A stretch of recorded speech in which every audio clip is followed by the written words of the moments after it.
Pa da ovdje se uživo, ovdje će nam Bog uvezati srca naša. Ovdje. Džamija islamska zajednica ostaje nešto što je najjači. Od kako je ošla Turska, ovdje i Rej Sulema i islamska zajednica je nepromijenjena. I čuvajte islamsku zajednicu. Sve druga politika more biti vaka ili naka.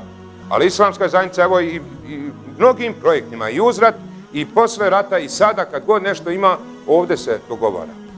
Zato je džamija naš univerzitet. Ovo je naše zborno mjesto. Kad ezan zaoči, to je uzbuna. Bježi u zborno mjesto, ovo je džamija. Ovdje, odavde su mnogi projekti krenuli i kretat će i dalje. I za vrijeme poslanika je tako bilo. I smatrajte džamiju kao zbornim mjestom.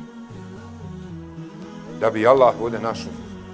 Neće nas podjela ni dunjaluk sastaviti, samo kad nam nešto se ovako desi. Zato nam Allah neke stvari daje da bi nas malo sebi približio.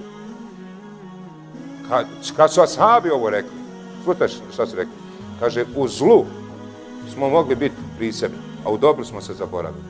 Znači, i ashabi se nisu mogli kontrolisati kad im je dobro. I mi kad nam je teško, tu smo da pomognemo i hoćemo pomoći. Takvi smo mi insani, takva nas Bog stvori. Je li došlo da se dijeli nešto, humanitarna? Gotovo odmah ćemo se posvađati.